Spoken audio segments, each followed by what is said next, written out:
Hi అండి, నమస్తే. So నేను మీ పెట్టెల ద్వారా. సో ఇప్పుడు ఇటీవల చాలా రోజుల నుంచి షూటింగ్ జరుపుకున్నటువంటి movie Mirai. So Mirai movie ప్రేక్షకుల ముందు రావడానికి సిద్ధమైంది. గతంలో హనుమాన్ మూవీ తోటి తేజ సజ్జా గారు మంచి ఎంటర్టైన్మెంట్ని, మంచి కాన్సెప్ట్తో మనందరం ముందుకు వచ్చిన విషయం మనందరికీ తెలిసిన విషయమే. అదే రీతిలో ప్రశాంత్ వర్మ గారు మంచి హ్యాండిల్ చేసి సినిమాని సక్సెస్ చేశారు. తెలుగు ఖ్యాతిని ఇంకొంచెం పెంచేదానికి ఒక మంచి మూవీ వచ్చిందని మనం చాలా గర్వపడ్డాం. అదే ప్యాటర్న్లో Hanuman movie. So wonderful movie this film. ఇప్పుడు నెక్స్ట్ ఈ ఫిలింని మిరాయిగా మన ముందుకు వస్తున్నటువంటి మూవీ ఒక డిఫరెంట్ మూవీ అని తెలుస్తుంది. ఈ మూవీలో చాలా ప్రత్యేకతలు అయితే ఉన్నాయి. ట్రైలర్ చూసిన ప్రతి ఒక్క ఆడియన్స్కి అయితే కానీ, ప్రతి ఒక్క ఫిలిం లవర్ అయితే కానీ, ప్రతి ఒక్క అన్ని రంగాల్లో వాళ్ళకి ఈ ఫిలింని బాగా రిసీవింగ్ చేసుకోవడానికి ఈ మూవీ చాలా బాగుంది. ఎందుకంటానంటే ఈ మూవీలో కొన్ని ప్రత్యేకతలు అయితే ఉన్నాయి. ఈ విధం దీంట్లో కటింగ్ చేయడం కానీ, ఎడిటింగ్లో కటింగ్స్ కొన్ని డిఫరెంట్గా స్టైల్స్తో చేయడం కానీ, కొన్ని గ్రాఫిక్స్ వర్క్స్ కానీ, ఇంకొక విషయంలో తేజ సజ్జా గారిని చూపించిన విధానం ఏంటంటే ప్రతి ఒక్కరు కూడా కనెక్ట్ అయిపోతారు. నేనే చేశాను కదా అనేది నేను ట్రైలర్లో పసిగట్టిన విధానం ఇది. ప్రతి ఒక్క క్యారెక్టర్ కూడా ప్రతి ఒక్కరు కూడా ఓన్ చేసుకునే విధంగా ఈ క్యారెక్టరైజేషన్ ఉందన్నమాట. నేను అదే దీంట్లో గమనించాను. దీంట్లో ఉన్న ఫైట్స్ అన్నీ కూడా రియలిస్టిక్గా ఫైట్స్ ఉంటాయి. ఫైట్స్ కూడా ఉన్నాయి. మీరు ప్రతి ఒక్కరు కూడా ట్రైలర్ చూసిన వాళ్ళకి ప్రతి ఒక్కరికి అదే అనిపిస్తుంది. రియలిస్టిక్గా ఫైట్స్ ఉన్నాయి. చాలా బాగుందన్నమాట. ఇందులో చేసినటువంటి మన హీరోయిన్ పాత్రను మరి శ్రేయ గారు అయితే ఇవాళ ట్రైలర్ లాంచ్లో చూపించారు విధంగా శ్రేయ గారు స్టేజీ మీద ఉన్నారు. మెయిన్ హీరోయిన్ ఆమె అని నేనైతే ఊహించాను. ఇంకా ఎవరెవరిని పెట్టి ఉన్నారనేది ఇంకా నాకైతే అవగాహన తెలియలేదు. దీంట్లో మంచు మనోజ్ గారికి మాత్రం మంచి క్యాచ్ చేసుకున్నారని చెప్పుకోవచ్చు ఇండస్ట్రీలో. ఎందుకంటే మంచు మనోజ్ గారు ఈ ఫ్యాన్ ఇండియా ఫిలింలో the best film this is Mirai చెప్పుకోవచ్చు.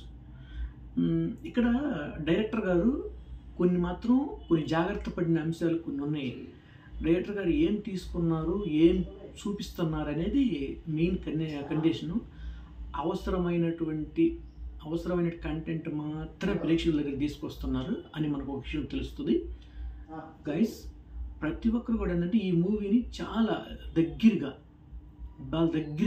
చూస్తే ఎక్కువగా మెసేజ్ ఏదో ఇంకో కథను చేసిన విధానం కానీ, ఇంకొకటి ఏదో కథ ఉన్న పాయింట్ని ఇంకొక ఏదో పాయింట్ చెప్పినట్టు కాకుండా నేరుగా స్ట్రైట్గా కథ చెప్పిన విధానంలో ఈ ఫిలిం సక్సెస్ అవుద్దని నేను నమ్మాను. గైస్, ఇది ఫ్యాన్ ఇండియా ఫిలింగా వస్తుంది. సో ప్రతి ఒక్కరికి మాత్రం అల్లరిస్తుంది. ఇది తప్పకుండా మనం అందరినీ ఆకడుతుంది. మన ట్రైలర్ లాంచ్లో కూడా తేజ సజ్జా గారు చాలా తక్కువగా మాట్లాడారు, కానీ దాంట్లో ఎక్కువ మెసేజ్ ఉంది సినిమాలో. దాన్ని గమనించాను. తర్వాత కొన్ని ఒక పక్షిని చూపించారు, అది గ్రాఫిక్స్లో. ఈ పక్షికి తేజ సజ్జా గారికి జరుగుతున్నటువంటి ఒక వార్ అయితే ఉంది. ఆ వారే ఈ మూవీలో ప్లస్ పాయింట్ అవుతుంది. ఆల్రెడీ క్లుప్తంగా చూశాను. చాలా ఇంకా మన మ్యాటర్ అంతా అంత మాత్రం అర్థమైపోద్ది. ఇంకా ఎక్కువ మ్యాటర్ చెప్పడానికి రేపు థియేటర్లో చూసి ఏమేమి చెప్తారు, ఎవరి ఒపీనియన్ ఎలా ఉండదు అనేది ఒక అద్భుతమైనటువంటి అంశం. సో ఇంతవరకు అయితే మాత్రం I accepted this film. So every film lover boy కూడా అందరూ రిసీవ్ చేసుకున్న విధానం అయితే చాలా బాగుంది. సో గైస్, ప్రతి ఒక్కరు కూడా దీన్ని అర్థం చేసుకోండి. ఈ మూవీ మాత్రం ఒక డిఫరెంట్ జోన్ అని చెప్పుకోవచ్చు. ఫిలిం లవర్స్ అందరూ కూడా చాలా కనెక్ట్ అయి ఉంటారు దీనికి. సో తేజ సజ్జా గారు ఫ్యాన్ ఇండియా ఫిలిం అని మనం ముందరగానే తెలుసు. సో ప్రొడక్షన్ వాల్యూస్ కూడా చాలా అద్భుతంగానే ఉన్నాయి. ప్రొడక్షన్ వాల్యూస్ కూడా చిన్న బ్యానర్ కాదు, అద్భుతమైనటువంటి బ్యానర్ మనకు తెలిసి మైత్రి మూవీస్. సో ఇదంతా కూడా అందరు ఆశీస్సులుగా ఉంటాయి తప్పకుండా. ఆడియన్స్ మాత్రం బాగా ఆకడుతుంది మూవీ. హీరోయిన్స్ దాన్ని చూపించిన విధానం కానీ, జగపతి బాబు గారు కానీ, ఇంకా నెంబర్ ఆఫ్ దిస్ ఆర్టిస్టులు చాలామంది ఉన్నారు. దీంట్లో ఒక్కొక్క క్యారెక్టరైజేషన్ ఒక్కొక్క స్టైల్లో ఉన్నట్టు తెలుస్తుంది. ట్రైలర్ మొత్తం extraordinary. This is wonderful film.